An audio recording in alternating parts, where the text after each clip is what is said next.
हवा मंडल। हाँ मगर ये जो आपने घर का बताया ना, हाँ प्लीज थोड़ा। राइट। देखो क्या होता है कि जब हम मेडिकल प्रैक्टिस करते थे तो काफ़ी बार हम लोग को पेशेंट को खुश करने के लिए ना हम एक जैसे आपको पता है पहले लाल दवाई आती थी, आपने सुना होगा है ना लाल दवाई। तो वो लाल दवाई भी कैसा होता है, उसको हम प्लेसिबो कहते हैं इंग्लिश की भाषा में, मेडिकल की लैंग्वेज में।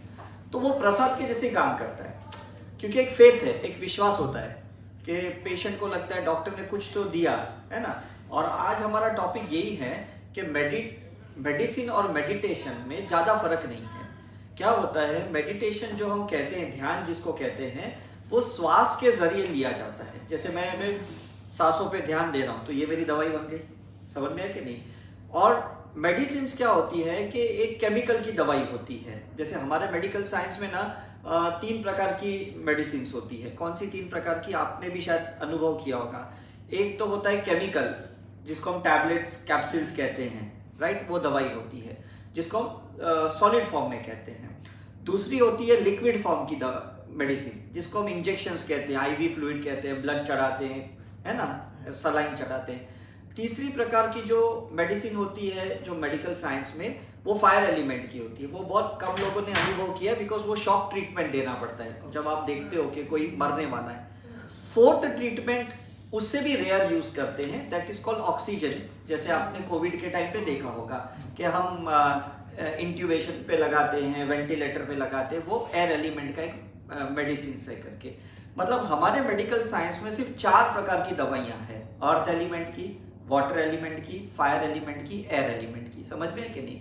ऊपर की जो दवाई है जिसको हम कहते हैं आकाशी तत्व, वो हमारे एलोपैथी साइंस में नहीं है। तो हम डॉक्टर लोग क्या करते हैं, जब भी कोई पेशेंट सीरियस होता है, हम रिश्तेदार को कहते हैं भाई दवा मैंने किया, दुआ आप करो। तो ये जो दुआ की जो मैं बात कर रहा था, ये खाने में जब आप डालते हो तो वो प्रसाद बन जाता है, ये प्रसाद बन जाता है। क्योंकि कैसा है कि आप घर से भोजन लेके गए, बोलते नहीं नहीं नहीं थोड़ा इसको पानी पिलाओ, हमने अभी है ना ये पूजा की है और ये पानी इसका है, हमने मंत्र का गायत्री मंत्र जाप किया है, हमने ये किया है वो किया है। हम जैनों में नवकार मंत्र बोलते हैं, भक्तामर बोलते हैं, ओसग्रम बोलते हैं।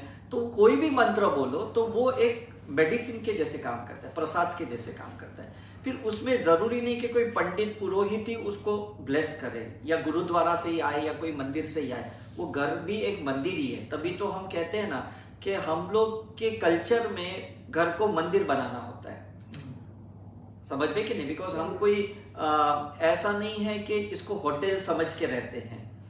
हम इसलिए साफ सुथरा रखते हैं, पूजा पाठ करते हैं, मतलब हम सफाई करते हैं। ये भी तो एक मेडिसिन ही तो है, ये भी तो दवाई तो है, राइट। और आपने कोविड के टाइम पे देखा होगा कि भाई जब हम घर पे बंधे पड़े थे तो हमने धीरे धीरे धीरे यही ध्यान किया, यही योगा किया, यही मंत्र जाप किए, जप किया, माला जप की, ये की, आरती की यहाँ पे। तो उस वो जो भी बनता है प्रसाद बनता है। अभी आप यहाँ गणेश जी की आरती करते हो और बाद में सबको कुछ खिलाते हो, पानी होता है छिटकते हो, पानी पिलाते हो, ये भी तो मेडिसिन है। तो पहले के जमाने में ना, जब वेस्टर्न मेडिसिन नहीं थी, तब सभी जगह पे यही दवाइयां चलती थी। जब से फार्मेसी आई है तब से फिर लोगों ने धीरे धीरे आध्यात्मिक चीज को खत्म कर दिया, संस्कृत को खत्म कर दिया, आयुर्वेदा को खत्म कर दिया, हर्ब्स को खत्म कर दिया, जड़ी बूटियों को खत्म कर दिया। तो हमारा यहाँ पे मैं मानना क्या होता है कि हम जो भी चीजें यहाँ करते हैं, जो भी चीजें करते हैं, हम कुदरत से डायरेक्ट लेते हैं, नेचर से डायरेक्ट लेने की कोशिश करते हैं। समझ में आ रहा है कि नहीं। अगर मैं पहाड़ों पे बैठा हूं तो पहाड़ों की एनर्जी ले रहा हूं, अगर मैं समुद्र तट पे बैठा हूं तो पानी की एनर्जी ले रहा हूं, गंगा तट पे बैठा हूं तो उसकी ले रहा हूं, कहीं आरती चल रही मैं बैठा हूं तो फायर एलिमेंट अंदर ले रहा हूं। मतलब ये दवाई की तो काम कर रही है ना। लेकिन लोग कोई समझते नहीं है। लोग क्या करते हैं, वहां जाके सिर्फ फोटो खिंचाते और आ जाते हैं। मैं अभी गोवा में जाता हूँ तो वहाँ जो बड़े बड़े चर्च है तो वहाँ सेल्फी फोटो खींचते हैं और आ जाते हैं। ऐसा नहीं कि जीसस की जो चेतना है, कॉन्शियसनेस है, उसकी एनर्जी ले। या तो लोग क्या करते हैं, मन्नतें मांगने के लिए जाते हैं सिर्फ कि मेरी ये इच्छा है, मेरी ये इच्छा है, प्लीज पूरी कर दो करके। ये नहीं कि वहां जो है वो तो लो। तो आपको करना क्या होता है, ऐसे सारे जगहों पे ऐसे सारे जगहों पे आपको साइलेंट रहना पड़ता है, एकदम साइलेंट। क्यों? क्योंकि जब आप साइलेंट रहोगे ना तो आप spiritual level, emotional, physical, mental level पे ना मेडिसिन ले पाओगे। अगर आप साइलेंट रहोगे, कुछ भी नहीं बोलना है ना, कोई वार्तालाप करनी है, कुछ भी नहीं करना है, क्योंकि जब आप कुछ भी नहीं करोगे ना तो मतलब आप भगवान बन जाओगे। आपने कभी देखा है कोई मूर्ति बात करते हुए? कभी नहीं देखा है। मूर्ति भी कुछ नहीं करती है, समझ में? क्यों? क्योंकि जितनी साइलेंस रहोगे उस साइलेंस में एक स्पेस क्रिएट होती है, और जब स्पेस क्रिएट होती है ना तो कुदरत की शक्तियां अंदर जाती है, समझ में? तो वो एक मेडिसिन बन जाती है। लेकिन हमें ना बचपन से खाली बैठने की आदत नहीं है। आप देखो आजकल के जमाने के बच्चे भी पूरा दिन मोबाइल लेके बैठे रहते हैं। क्यों? क्योंकि खाली नहीं बैठ सकते, चैट करते रहते किसी ना किसी से, रात को 2-2, 3-3 बजे तक करते हैं, समझ में कि नहीं?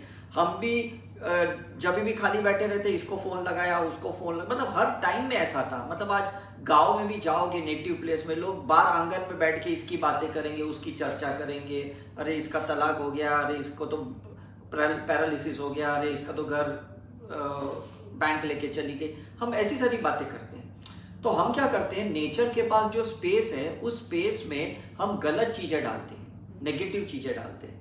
तो भगवान क्या करता है, बोलते हैं तूने जो डाला ना तू तेरे पास वापस आएगा।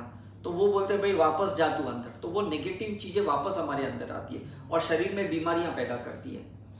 किसी को कैंसर, किसी को डायबिटीज, किसी को ब्लड प्रेशर, किसी का वजन बढ़ता है। हम बोलते हैं पता नहीं, मैं तो कुछ गलत नहीं कर रहा हूँ, ये मेरा प्रॉब्लम क्यों बढ़ रहा है? क्योंकि आपने कभी कुदरत में डाले हैं ना, नेचर में, यूनिवर्स में डाले, जाएंगे कहाँ पे? आपके पास ही तो वापस आएंगे।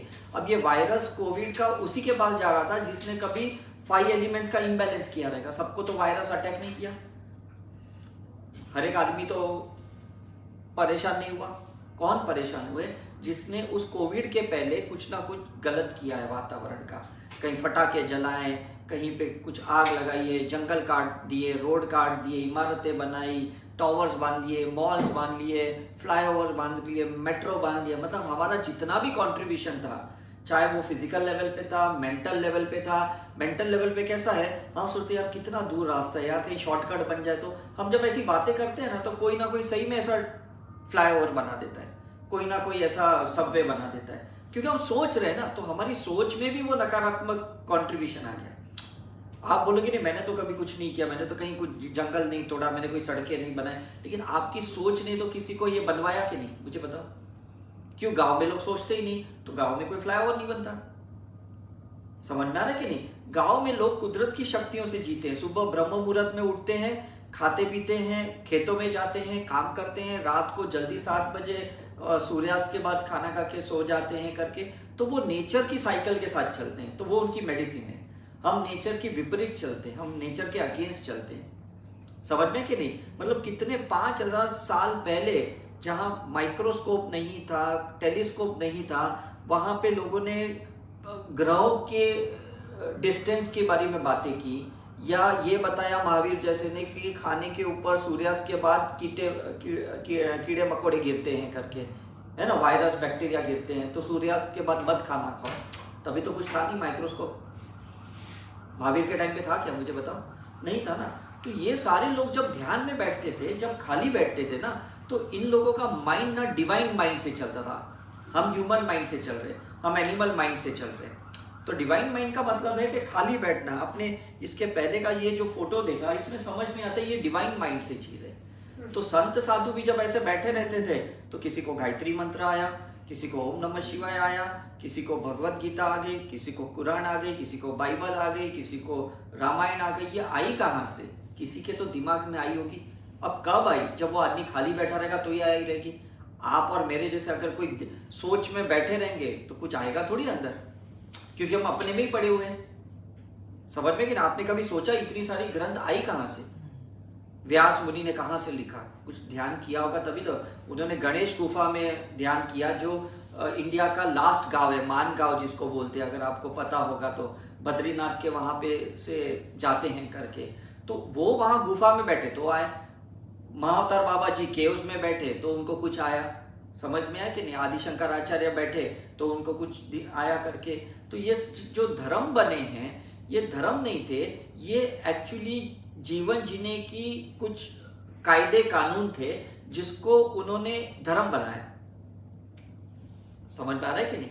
जिसको धर्म बनाया, जैसे हम लोग ने साइंस में बनाया ये इंजीनियरिंग, ये मेडिकल, हमने कुछ एक सिलेबस बना दिया, समझ में कि नहीं? ऐसा नहीं है कि मैं डॉक्टर हूं तो मुझे इनकम टैक्स पे नहीं करना है, मुझे कॉमर्स का नॉलेज नहीं चाहिए, चाहिए कि नहीं? आप हाउस वाइफ हो तो क्या आपको मेडिकल नॉलेज नहीं चाहिए? क्या आप टैक्स नहीं भरते हो? भरते हो सब। तो मतलब ये तो क्या बंटवारा कर दिया, ग्रंथों का, धर्मों का, ज्ञान का बंटवारा कर दिया। लेकिन जो इंसान ध्यान करता है ना, उसके लिए सब कुछ एक ही है। उसके लिए सिख भी एक है, जैनिज्म भी एक है, बुद्धिज्म भी एक है। क्यों? क्योंकि वो समझ गया कि अलग अलग जगह से जो भी मेरे अंदर आया है वो सिर्फ मुझे एक मय करने के लिए आया है। एक मय का मतलब वननेस करने के लिए आया है। Is it right? तो ये जब हम ध्यान करेंगे तो इससे फायदा क्या होगा कि धीरे धीरे हमारे अंदर ही कोई भी बीमारी आएगी तो उसकी दवा अंदर ही बनेगी और वो दवा अंदर ही अंदर उसको ठीक करेगी। उसके लिए बाहर से मुझे शुगर की दवा नहीं खानी है, एंटी डायबिटिक नहीं खानी है, एंटी हाइपरटेंसिव नहीं खानी है, एंटी कैंसर की दवाई नहीं खानी है। अंदर ही, क्यों? इम्यूनिटी अंदर ही है, लिम्फोसाइट्स अंदर ही है, व्हाइट सेल्स अंदर ही है। समझना है क्या? ऐसा नहीं है कि भाई मेरे अंदर सिर्फ रेड सेल्स है, आपके अंदर व्हाइट सेल्स है, ऐसा थोड़ी है। अगर आप अपना खून निकालो, चेक करो, तो आपके अंदर ही रोग प्रतिकार शक्ति है और उसी को हम ऑरा कहते हैं, उसी को हम आभा मंडल कहते हैं। तो आभा मंडल का मतलब क्या है कि जहां आपकी ऊर्जा कमजोर पड़ गई है, जहां आपका एनर्जी लेवल डाउन हो गया, उसको अप करना है। ये बात सही है? ठीक है। आपका हीमोग्लोबिन कम हो गया है तो आप अपने बोन मैरो से बात करके अपने हीमोग्लोबिन को रिएक्टिवेट कर सकते हो, आरबीसी को बढ़ा सकते हो।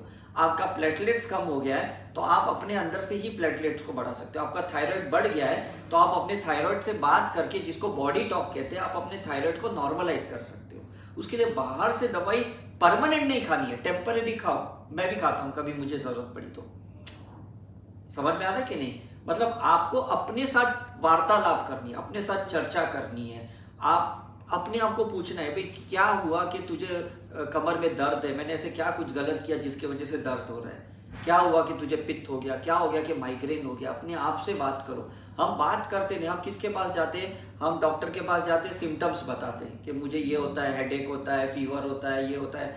फिर वो सिम्टम्स लिख के वो हमारी चेकिंग करते हैं और फिर उसका एक निदान करते हैं और बाहर से दवाई देते हैं। मतलब बोलना बाहर पड़ा, चेकिंग बाहर हुई, दवाई बाहर से आई। ऐसा तो थोड़ी भगवान ने बोला है आपको कि कोई भी चीज बाहर से आएगी उसी को अपनाना है करके। समझ में आ रहा है कि नहीं? तो जो भी चीजें करनी है अंदर करनी है। इसलिए कहते हैं कि मेडिटेशन इज मेडिसिन। मतलब आप जब ध्यान करोगे, और ध्यान में जिसको हम जाति स्मरण कहते हैं, जिसको बुद्धा ने सेल्फ रियलाइजेशन बोला, महावीर ने जाति स्मरण बोला है, तो जब आप वो करोगे तो खुद ब खुद आपके अंदर दवाइयां बनेगी। आपका सेरोटोनिन है, मेलेनिन है, जो भी केमिकल इम्बैलेंस हुए हैं वो खुद ही बैलेंस्ड हो जाएंगे। आपको बाहर से केमिकल नहीं लेना है, बिकॉज आप लोगे पहले तो वो केमिकल बैलेंस करेगा, लेकिन उसके साइड इफेक्ट से दूसरी चीजें इम्बैलेंस हो जाएगी। इसलिए आप ध्यान से देखना, जो भी दवाई के पर्चे होती है ना अंदर, उसमें लिखा रहता है side effect to kidney, side effect to liver, side effect to intestine, लिखा होता है। हम तो कभी पढ़ते नहीं, हमको तो लगता है नहीं ठीक है, मुझे बीमारी थी, ये डॉक्टर ने दी, अब ये दवाई खा के मैं ठीक हो गया हूं। लेकिन कभी पता ही नहीं कि इसके केमिकल एक जगह चीज को नॉर्मल करते हैं, दूसरी जगह उसको एबनॉर्मल करते हैं। समझ में आ रहा है कि नहीं? राइट? तो ये चीज आपको समझनी है कि जैसे जैसे आप है ना ये करते जाओगे ना, आपके अंदर से ना कुदरत की शक्तियां जागृत हो जाएगी, जिसको हम कहते हैं सुपर जीन्स।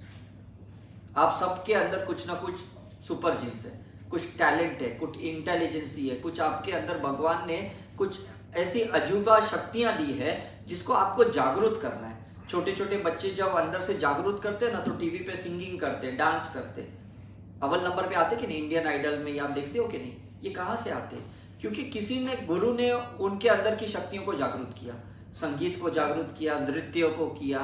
कुछ लोग म्यूजिशियन बनते, कुछ लोग क्रिकेटर बनते, कुछ लोग फुटबॉल प्लेयर बनते, कुछ लोग बहुत अच्छे वकील बन जाते हैं, मतलब सुपर इंटेलिजेंट लोग बन जाते हैं। आपने शकुंतला देवी का भी नाम सुना होगा शायद। समझ में कि नहीं? मतलब कैसे अंदर की देखो मैथमेटिक्स की कला जाग गई। समझ में आ रहा है कि नहीं? मतलब कुछ लोगों के अंदर हीलिंग पावर बाहर आता है। आपने मदर टेरेसा का नाम सुना है कि नहीं? कि मदर टेरेसा कितने लोगों को लेके मतलब हीलिंग करती थी, बच्चों को, बूढ़ों को, गरीब, अभी जो भी है। तो ये मैं कह रहा हूं कि आपको ध्यान इसलिए करना है 2 कारण से। एक, आपको हेल्थी रहना है, आपका शरीर स्वस्थ रखना है, इसके लिए ध्यान करना है, ठीक है। दूसरा, ध्यान इसलिए करना है ये समझने के लिए कि मेरी आत्मा की यात्रा अब कहां पे अटकी है और मुझे उसको कौन से नेक्स्ट लेवल पे ले जाना है। समझ गए कि नहीं? क्योंकि आपकी आत्मा कुछ यात्रा करने तो आई है, ट्रैवल करके तो एक बॉडी पे आई है। ये बॉडी छोड़ेगी, फिर दूसरी बॉडी लेगी, तीसरी बॉडी लेगी, अलग अलग रिलीजन में अलग अलग पेरेंट्स, अलग अलग भाई बहन, हस्बैंड वाइफ, बच्चे, ये सब लेंगे। ये अनुभव लेने के लिए आई है, परमानेंट के लिए थोड़ी आई है आपकी आत्मा। समझ में आ रहा है कि नहीं? मतलब आप पहले भी थे, रामायण में भी थे, आप महाभारत के काल में भी थे, आप बुद्धा के काल में भी थे, महावीर के काल में भी थे। लेकिन क्या हो गया है, आप कहीं ना कहीं समझ ही नहीं पा रहे हो कि मुझे करना क्या है। तो सिर्फ घर गृहस्थी की जिंदगी जी रहे हो, प्रोफेशनल लाइफ जी रहे हो, और तो कुछ कर ही नहीं रहे हो आप। मुझे बताओ कुछ क्या कर रहे हो? मैं भी तो ऐसे ही था कि मैं भी मेडिकल प्रैक्टिस करता था, तो मुझे लगा कि हाँ ठीक है, पेशेंट्स आ रहे हैं, दवाइयां दे रहा हूँ, लोग ठीक हो रहे हैं, पैसे भी मिल रहे हैं, मतलब मेरी घर गृहस्थी चल रही थी। एक दिन मुझे ऐसे लगा कि मैं क्या पागलपन कर रहा हूँ, मतलब ये तो ऐसे ही चलते रहेगा। जब मैं मेडिकल कॉलेज में था और मेरे जो प्रिंसिपल थे वो इतने सुपर इंटेलिजेंट पर्सन थे, बंगाली थे, और मैंने उनको बोला कि सर मुझे आपके साथ रहना है, मुझे आपके साथ बहुत नॉलेज लेना है। तो उन्होंने बोला एक शर्त पे कि तुम मेरे बेटे को पढ़ाओ, ये स्कूल में है, तुम जितने घंटे इसको पढ़ाओगे इतने घंटे मैं तुम्हें एक्स्ट्रा पढ़ाऊंगा। तो मैंने उसके बेटे को 3-3 घंटा पढ़ाना शुरू कर दिया और वो धीरे धीरे अच्छे मार्क्स लाने लगा और प्रिंसिपल ने मुझे अच्छा नॉलेज दिया।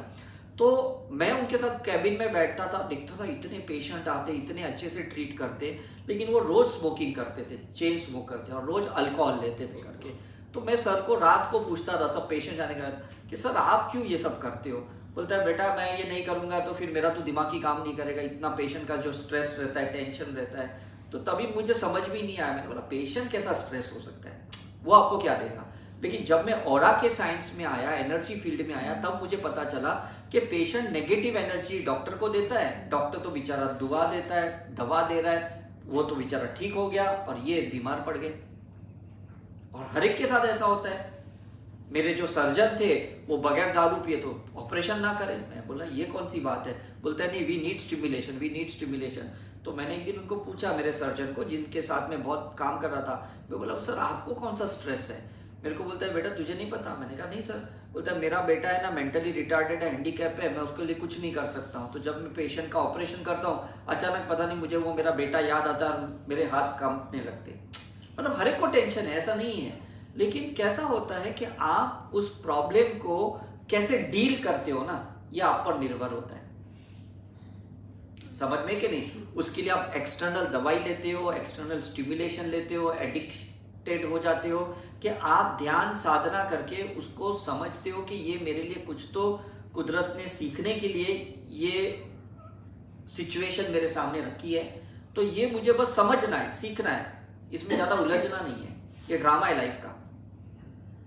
समझ में कि नहीं? आप कभी भूत प्रेत की पिक्चर देखने जाते हो ना, तो आप बीच में क्या करते हो? थोड़ी देर आंखें बंद कर देते हो, फिर देखते हो सब लोग शांत हो गए, फिर आंख खोल देते हो। तो ड्रामा ही तो है। समझ में आ रहा है कि जब भी आपको लगता है एकदम डरावना सीन है और आपसे नहीं देखा जाता, आप क्या करते हो मुझे बताओ? आंख बंद कर क्यों?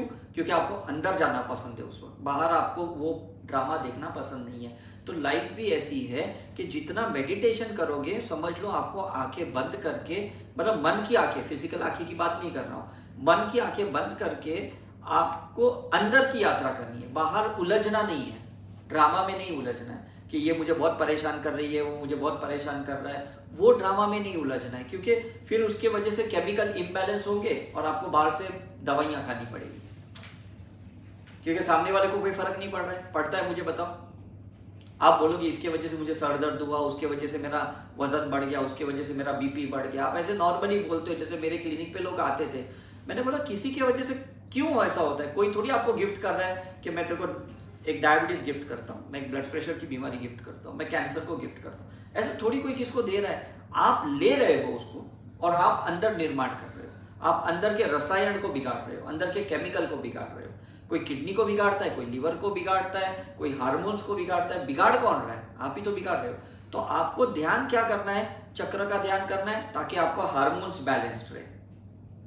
समझ में है कि नहीं? चक्र जो केंद्र होते हैं, एनर्जी सेंटर, उसका ध्यान करना है। जो साधु संत करते थे तभी 100-150 साल जीते थे, उनको क्यों कभी बीमारियां नहीं होती थी? क्योंकि वो चक्र की ध्यान करते थे, चक्र की साधना करते थे, योग करते थे, समझ में कि नहीं? योगा करते थे, मेडिटेशन करते थे वो लोग, तो उनको कभी दवाइयों की जरूरत साधु संतों को कभी नहीं पड़ती है करके। उसके बाद आपको ध्यान करना है कि आपका ये मस्तिष्क है, जो ब्रेन है, जो 24 घंटे काम करता है, उसके अंदर प्रॉपर ऑक्सीजन जाना चाहिए। अगर यहाँ ऑक्सीजन कम पड़ गया ना तो कहीं ना कहीं स्ट्रेस आ जाता है। फॉर एग्जाम्पल राइट ब्रेन में अगर ऑक्सीजन कम पड़ गया ना, आपको पता नहीं, फियर एक्टिवेट होता है। लेफ्ट ब्रेन में अगर ऑक्सीजन कम पड़ गया ना तो एंजाइटी क्रिएट होती है। समझ में आ रहा है कि नहीं? आप देखना कभी छिपकली वहां रहेगी, कॉकरोच वहां रहेगा ना, आप डर जाओगे, छलांग मारोगे। वो सोचते बैठी इसने क्या किया, मैंने तो उसको कुछ किया भी नहीं, लेकिन यहाँ एक्टिवेट हुआ, यहाँ ऑक्सीजन कम पड़ गया तो एक डर सा क्रिएट हो गया। समझ में आ रहा है कि नहीं? तो ये चीजें हम ऑरा में समझाते हैं कि आपका डर कहाँ है, आपका गुस्सा कहाँ है। हम ईएसटेक कॉम्प्लेक्स जो स्कैनिंग है उसमें समझाते हैं आपका यूनिट कहाँ पे बिगड़ा हुआ है, आपकी लिवर कितनी बिगड़ी, आपकी किडनी कितनी बिगड़ी, आपका ब्रेन कितना बिगड़ा हुआ है, आपका स्पाइनल कॉर्ड कितना बिगड़ा हुआ है, आपका हार्मोन कहाँ बिगड़ा है। ये हम आपको स्कैनिंग में समझाते हैं, यूनिट समझाते हैं, ताकि उस यूनिट पे आप काम करो, बाहर से दवाई लेके नहीं, डाइट करेक्शन करके, लाइफस्टाइल करेक्शन करके, मेडिटेशन करेक्शन, सोने उठने का टाइम करेक्ट करना है आपको, लोगों के साथ बातें करने वाली करेक्शन करनी है, उनके साथ भाव करेक्ट करने हैं, अपना नेचर करेक्ट करना है, अपना कैरेक्टर करेक्ट करना है। ये जब आप करेक्ट करोगे ये मेडिसिन है। समझ में आ रहा है? मेडिसिन क्या है? Correction is a medicine. Medicine का मतलब ये मत सोचो कि बाहर से केमिकल है। मेडिसिन का मतलब है जो मैंने गलत किया है वो मैंने उसको सही किया, उसको मेडिसिन बोलते हैं। Is it right? तो अब मुझे तो नहीं पता चलेगा आपको क्या करेक्ट करना है। मैं आपको ऑरा करूंगा, आपका ईएसटेक स्कैन करूंगा, आपका पास्ट लाइफ रिग्रेशन थोड़ा बहुत मैं आपको समझा सकता हूं 30-40%, लेकिन बाकी का चीज तो आप अंदर जाओगे तो आपको समझ में आएगा कि नहीं। मैं अंदर गया पिछले 22 साल में तो मैंने अपनी 133 पास्ट लाइफ देखी, कोई मुझे बाहर नहीं लेके गया, किसी के साथ में प्रोसीजर नहीं करवाया कि मैं लेटा रहूं मुझे लेके गया, ऐसा नहीं है। 8-10 लाइफ मुझे किसी ने दिखाई लेटा के, बाकी के सारी लाइफ ना मैं ध्यान में बैठे बैठे मुझे देखना था कि भाई मेरा गोवा में कौन सी लाइफ थी, मैं क्यों अट्रैक्ट हो रहा हूँ, मैं क्यों जीसस का क्रॉस पहन रहा हूँ, मैं तो जैन फैमिली से बिलोंग करता हूँ, मुझे देखना था। मैं 19 बार दुबई क्यों आया, ये मुझे देखना था। तो फिर मुझे समझ में आया मेरी यहाँ कौन सी लाइफ थी, मैं कौन था, मैं मौलाना था, कौन से मस्जिद में था, सब मुझे समझ में आया करके। इसलिए मुझे बार बार यहाँ पे आना होता है।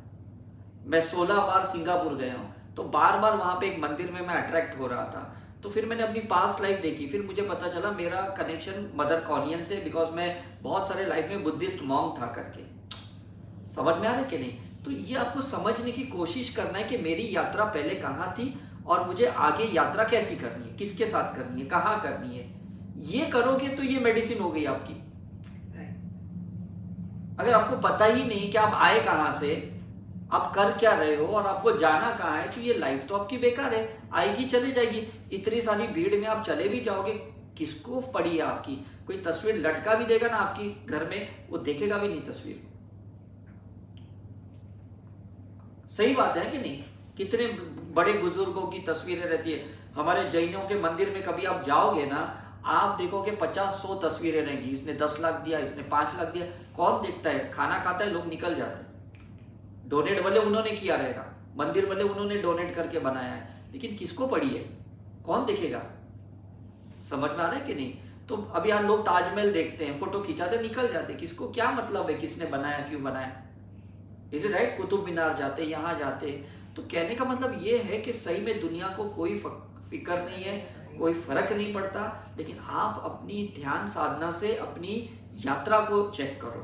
तो हम यहाँ 2 दिन जो भी यहाँ दुबई में अभी हैं, हम आपको मेडिटेशन कराने वाले, आपकी हीलिंग कराएंगे, आपकी ऑरा स्कैन, ईएसटेक स्कैन करेंगे और आपको पूरा गाइड करेंगे। हम 6 महीने बाद वापस आएंगे, तब तक आपको आपका होमवर्क करना है। जैसे स्कूल में कैसे टीचर होमवर्क देते ना कि कल आने से पहले ये करके आना।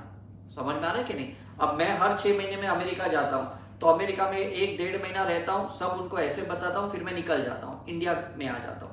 6 महीने बाद जाता हूं तो मुझे पता चलता है कि 50 में से 5 लोग ने होमवर्क किया, 45 लोग ने छोड़ दिया, क्योंकि उनको यात्रा ही नहीं करनी है। समझ में कि नहीं? दुबई में भी हमारे करीब 500-600 स्टूडेंट हो गए, लेकिन मुश्किल से 50 लोग अपनी प्रैक्टिस कर रहे हैं। क्यों? क्योंकि बाकी लोगों को लगता है बहुत डिफिकल्ट है, बहुत टफ है, लेकिन आज नहीं तो कल करना तो उन्हें ही पड़ेगा। जागा तब से सवेरा, हम कहते हैं ना, इज इट राइट? जागना तो पड़ेगा कि नहीं? और अपने अंदर मेडिटेशन करके अपने आप को जगाना है, बाहर से कोई ऐसा खटखटाएगा नहीं आपको। ये जितने भी साधु संत देखते हो, सदगुरु या श्री श्री रविशंकर, ये ब्रह्म कुमारी की दादियां, उन्होंने अपने अंदर की शक्तियों को जगाया, उन्होंने अपने अंदर की आत्मा को जगाया। वो तब जाके आज इतने निखर गए और इतने लाखों करोड़ों लोग उनको फॉलो कर रहे हैं। तो मैं ये नहीं कह रहा हूं कि आप इनके जैसे बड़े संत साधु बन जाओ, है ना। जया किशोरी कितना अच्छा बोलती है, शिवानी कितना अच्छा बोलती है, लेकिन आपको बोलना नहीं है, आपको अंदर जाके अपनी यात्रा को चेक करनी है। समझ में आ रहा है? तो जितना समय आपको एक्स्ट्रा मिलता है, आप खाली बैठ के ध्यान करो। फिर आप बोलोगे ध्यान कैसे करना है, हमको तो आता नहीं है। ध्यान करना नहीं होता है, सिर्फ शांति से बैठना होता है। अगर ध्यान करने जाओगे तो ध्यान नहीं होगा, कभी नहीं होगा। ध्यान करने का मतलब है कुछ ना करना। समझ में आ रहा है कि नहीं? मतलब मैं हाथ हिला रहा हूं, नहीं हिलाना। मैं खाना खा रहा हूं, नहीं खाना है। समझ में आ रहा है कि नहीं? करना क्या है? जो सांसें अंदर जा रही है उसको सिर्फ देखना है, मन उसमें लगाना है। तो इनहेल कर रहे हो, एक्सहेल कर रहे हो, अंदर ले रहे हो सांस, बाहर निकल, बस उसी पे अपना ध्यान लगा रखना है। और एक टाइम आएगा कि सांसों से भी आपका ध्यान हट जाएगा, तब रियल ध्यान होगा।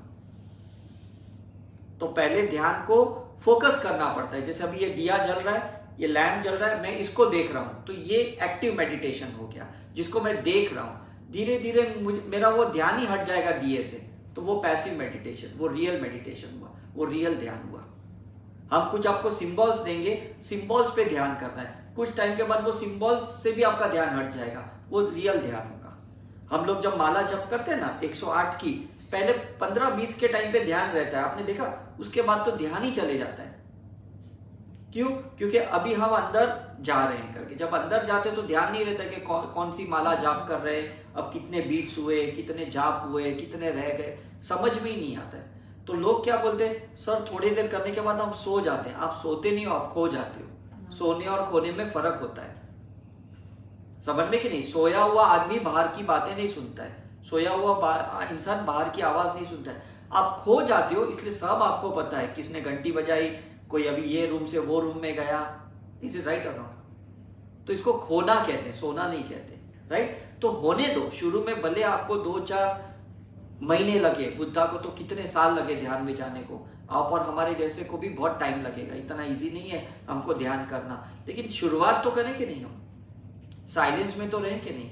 इसलिए हम जब केओस में जाते हैं ना, तो वहां एकदम सुन्न हो जाता है, दिमाग सुन्न हो जाता है, कान सुन्न हो जाते हैं। जैसे आपने देखा कभी कभी प्लेन में ऊपर जाते तो आपके कान बंद हो जाते हैं, अनुभव किया कि नहीं आपने, राइट? मतलब हम ऑटोमेटिकली फ्लाइंग मोड पे आ जाते हैं, फ्लाइट मोड पे आ जाते हैं। हम कुछ करते नहीं है, लेकिन बाजू वाला जो हमारे बैठा है वो कुछ बोल रहा है, आप बोले अरे मेरा कान बंद है, मत बोला, थोड़ी देर रुक। तो दिस इज मेडिटेशन, जहां पे बैठे हो लेकिन आपको कोई लेना देना नहीं कि बाजू में क्या चल रहा है, आपको किसी की आवाज से कोई लेना देना नहीं, आपको किसी को देख के कोई मतलब नहीं है, वो हमारा ध्यान है। That is a medicine. समझ में आ रहा है कि नहीं? तो जब भी आपको लगे कि मुझे ध्यान करना है, तो ये एक तरीका जो मैंने अभी आपको बताया कि खाली बैठो और सांसों पे ध्यान दो और कुछ मत करो, ठीक है? आप बोलोगे अगर वो भी मेरा नहीं होता है, मेरा सांसों पे भी ध्यान नहीं होता है, तो मैं आपको सिंपल एक तरीका बताता हूं। वो तरीका है ये शब्द का। ये क्या शब्द है? Thank you. बस आप आंख बंद करके बैठो, भगवान थैंक यू, माता पिता थैंक यू, मेरे रिश्तेदार थैंक यू, बस ये बोलते रहो। ये भी एक ध्यान है, ये शुक्रगुजार है, ये ग्रेटिफिकेशन है।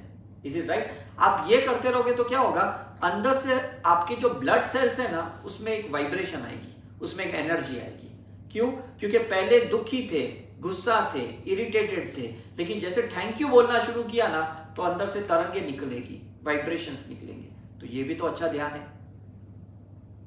समझ में है कि नहीं? मैं मैक्सिमम टाइम तो ध्यान में जा सकता हूं, लेकिन कभी कभी मुझे लगता है मैं थोड़ा बहुत टायर्ड हूं, अपसेट हूं, मैं ध्यान नहीं हो रहा है, तो मैं ये मंत्र से अपना ध्यान कर लेता हूं। क्योंकि जब मैं ये करता हूं तो जिन्होंने अभी तक मुझे बहुत मदद की है उनको थैंक यू बोल देता हूं। तो जिनसे मुझे नफरत है या गुस्सा है ना, वो गायब हो जाता है। क्यों? क्योंकि उजाला जब बहुत होता है ना, तो अंधेरा कहां गायब हो जाता है पता ही नहीं चलता। तो वो भी तो एक ध्यान है। इज इट राइट और रॉन्ग? तो जब भी आपको लगे थैंक यू माता पिता, तुम्हारे वजह से मैं इस संसार में आ पाया, थैंक यू भगवान, तुम मेरे इष्ट देवता हो, मेरी कुल देवी हो, आपके वजह से मैं इस संसार में, इस कुल में आ पाई, इस परिवार में आ पाई, ऐसे थैंक यू बोलना है आपको। टीचर्स को थैंक यू बोलना है जिन्होंने आपको स्कूल का एजुकेशन दिया, कॉलेज में आपके लाइफ पार्टनर को, या आपके बच्चों को, या आपके ब्रदर सिस्टर को थैंक यू बोलो। हर एक को थैंक यू बोलते जाओ। इसमें बुरा क्या है मुझे बताओ? That is also a best medicine, मैं कहता हूं। समझ में है कि नहीं? मैं पहले सोचता था, जब मैं बहुत साल पहले ऐसा सोचता था कि इंडिया का कल्चर कितना अच्छा है कि यहाँ पे लोग धर्म के रीति रिवाज निभाते हैं, ऐसे मैं सोचता था। लेकिन जब से मैं पिछले 15 साल से अब्रॉड कंट्रीज में आता हूँ, स्पेशली यूएस और ये कंट्री में जाता हूँ, तो मैं समझता हूँ ये लोग धर्म नहीं निभाते, लेकिन ये लोग स्पिरिचुअलिटी निभाते, ये लोग आध्यात्मिक निभाते, क्योंकि ये लोग हर चीज में थैंक यू बोलते हैं। सिक्योरिटी वाला थैंक यू बोलता है, समझ में कि नहीं? सेल्समैन वाला थैंक यू बोलता है, आप उधर फोन करो तो वो थैंक यू बोलते हैं। तब मुझे समझ में आता है ये उनका मंत्र है, ये उनकी मेडिसिन है, and that is a great thing. वहां लोग गाड़ी चलाते हैं, कोई आता है तो वो गाड़ी रुका देते हैं, उसको जाने देते हैं, तो ये भी तो एक थैंक यू हुआ। हम तो गाड़ी चढ़ा ही देते हैं इंडिया में उसके ऊपर। समझ में आ रहा है कि नहीं? मतलब किसी की कदर करना ये भी एक दवाई है, ह्यूमैनिटी का धर्म निभाना ये भी दवाई है। मतलब ये ऐसा है कि हमारे अंदर की आत्मीयता जाग गई, that is also a medicine. समझ में कि नहीं? तो ये मत सोचो कि दवाई कहीं बाहर से आने वाली है, ये दवाइयां सारी हमारे पास पड़ी है। ये एक थैंक यू का मंत्र है। दूसरा एक मंत्र है जो हमारे बहुत सारे लोग यूज करते हैं, दैट इज द मंत्र ऑफ ओके करके, कि कुछ भी हो तो बोला ओके भगवान तेरी जो मर्जी। आपको कोई कुछ अगेंस्ट बोल रहा है तो बोले ओके भगवान जो तुझे लगे करके। आर्ग्यूमेंट मत करो, दलीलें मत करो, झगड़े मत करो। समझ में कि नहीं? उससे फ्रिक्शन होता है। और आपको पता है दो पत्थर को अगर रगड़ा तो क्या होता है? आग निकलती कि नहीं? तो दो इंसान जब लड़ते तो क्या होगा? चिंगारी तो निकलेगी, अग्नि तो निकलेगी। इससे तो बेटर ओके बोल दो, अग्नि खत्म हो गई, there is no friction between it. Is it right? कोई कहेगा भाई हमारा धर्म ऊंचा तुम्हारा नीचा है, बोलेगा ओके भाई जैसा आपको लगे। कोई कहेगा भाई तुम अभी भी मेरे से बहुत नीचे हो, तुम अब तो भाई ओके बाबा मैं भी कोशिश करूंगा करके।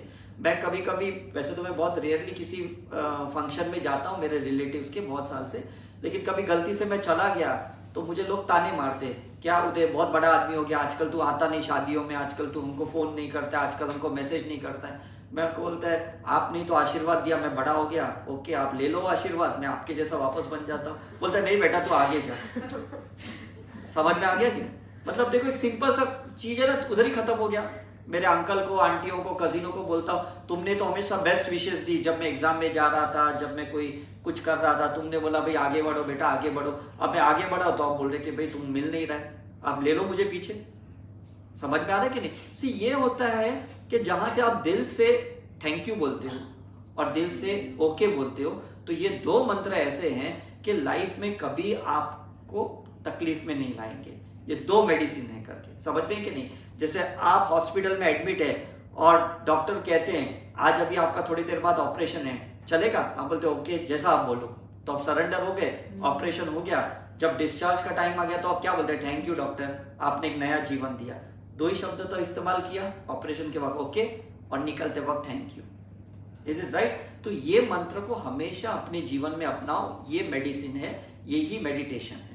Is it right? तो हम ये प्रोग्राम को एंड करने के पहले हम 2 मिनट का एक ध्यान करेंगे और उस ध्यान में अपने अंदर ही थैंक यू एंड ओके को चैंट करते जाएंगे। ठीक है?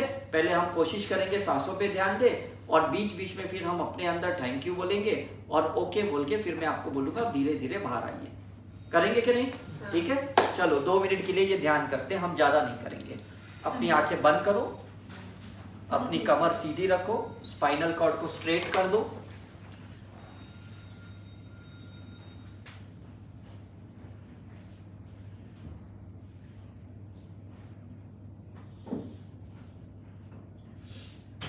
मन में विचार आते हैं तो आने दीजिए। दे आर लाइक गेस्ट, मेहमान हैं, वो आएंगे और चले जाएंगे। हमें किसी भी विचार को पकड़ना नहीं है, विचारों पे ध्यान नहीं देना, हमें ध्यान सिर्फ सांसों के ऊपर देना है। आंखें बंद रहेगी कुछ देर तक। साधारण सी सांसें लेनी है। Take a slow and normal breath.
अब सांस अंदर लेते हुए मन ही मन में ओके बोलेंगे और सांस बाहर छोड़ते हुए मन ही मन में थैंक यू बोलेंगे। Inhale with okay and exhale with thank you. सांस जब अंदर लेंगे पेट बाहर आएगा और ओके बोलते हुए अंदर लेंगे। सांस छोड़ते हुए पेट अंदर जाएगा और हम थैंक यू बोलेंगे।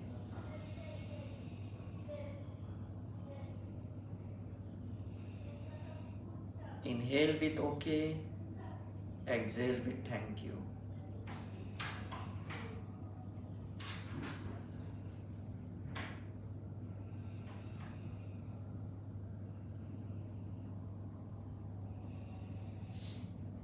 अपने अंदर ओके लेना है और यूनिवर्स में थैंक यू छोड़ना है।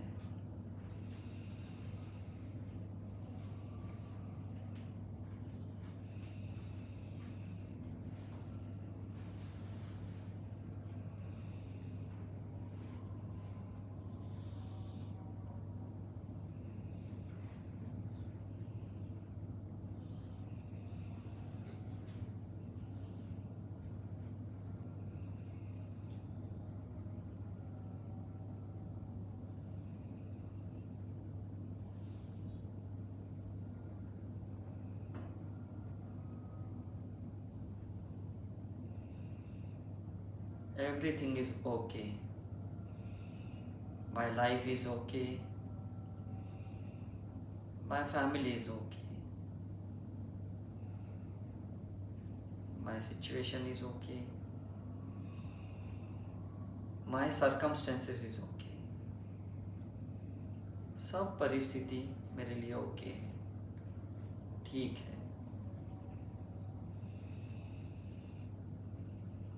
Exhale with thank you. परिवार का थैंक यू, धन्यवाद। देवी देवताओं का धन्यवाद, गुरुओं का धन्यवाद।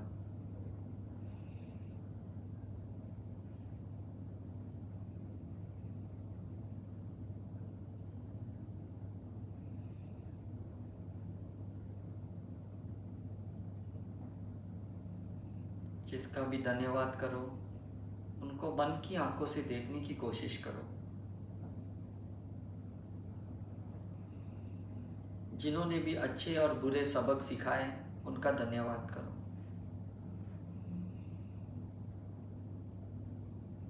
शायद भगवान ने उन्हें भेजा है, शायद गुरु ने भेजा है।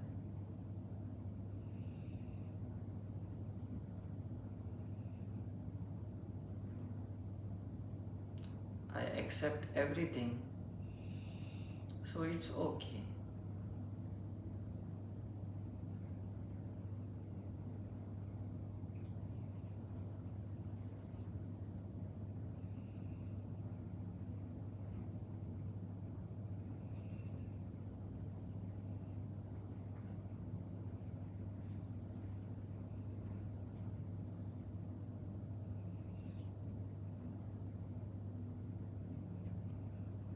हर परिस्थिति में बस ये प्रार्थना करें कि ईश्वर आपके साथ हो, गुरु आपके साथ हो।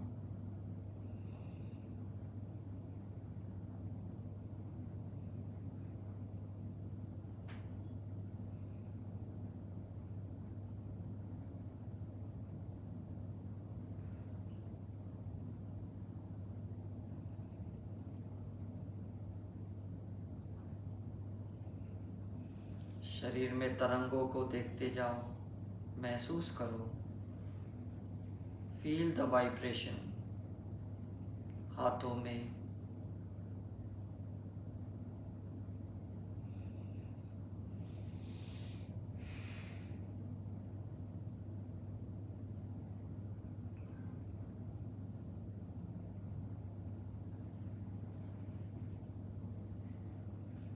Last few second. Okay, thank you. Okay, thank you. Okay, thank you. Okay, thank you. आप धीरे धीरे अपनी आंखें खोलें, एक मुस्कान के साथ, स्माइल के साथ, अच्छे भाव के साथ। Thank you.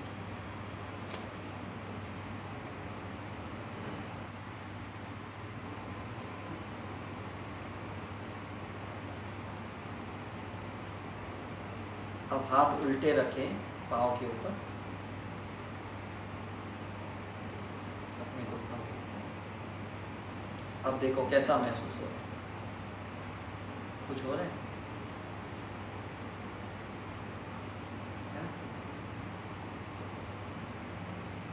ये हमारे बायो सेंसर्स हैं जिससे हम ESTEC स्कैन चेक करते हैं, जिससे हम ऑरा देखते हैं।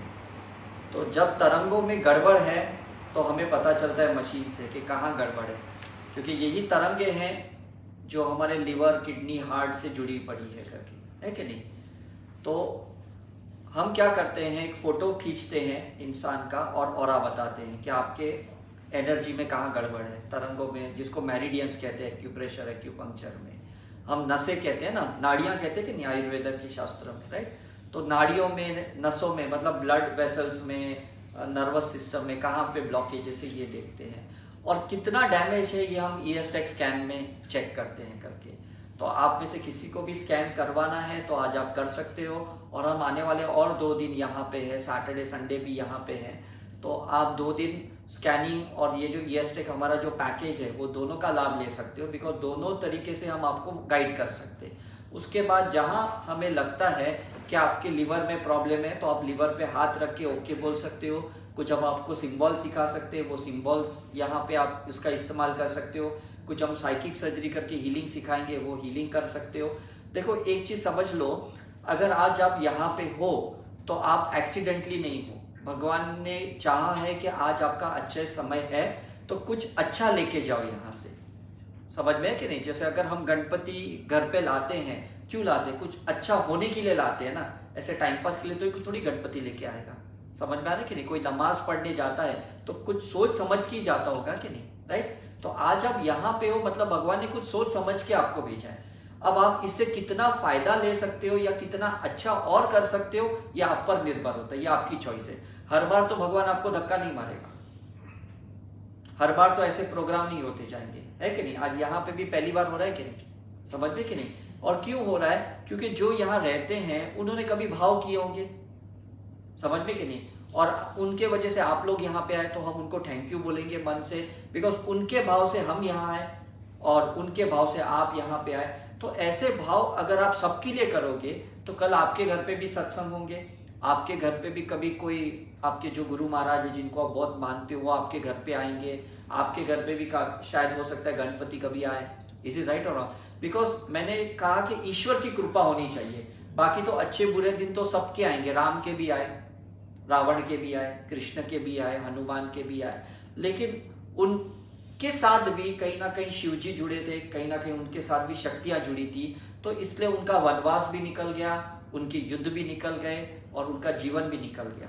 समझ में कि नहीं? तो हमें भी उन्हीं की शक्तियों के साथ जीना है और जहां जहां गड़बड़ है हमारे शरीर में वो ठीक करना है। Be healthy. ऐसे बीमारी रह के ना आप कुछ नहीं कर सकते हो, साधना नहीं कर सकते हो। मैं आपको बोलूं कि नीचे थोड़ी देर बैठो, आप बोलेंगे नहीं मेरे घुटने तकलीफ दे रहे, नहीं बैठ सकते, मतलब आपको कुछ तो प्रॉब्लम है कि नहीं, तो ठीक तो करना पड़ेगा कि नहीं। हम अच्छे से जन्मे थे तो अच्छे से मरेंगे, बीमारी से नहीं मरेंगे, क्योंकि ये शरीर एक गिफ्ट है माता पिता का और आत्मा ही गिफ्ट है परमात्मा की।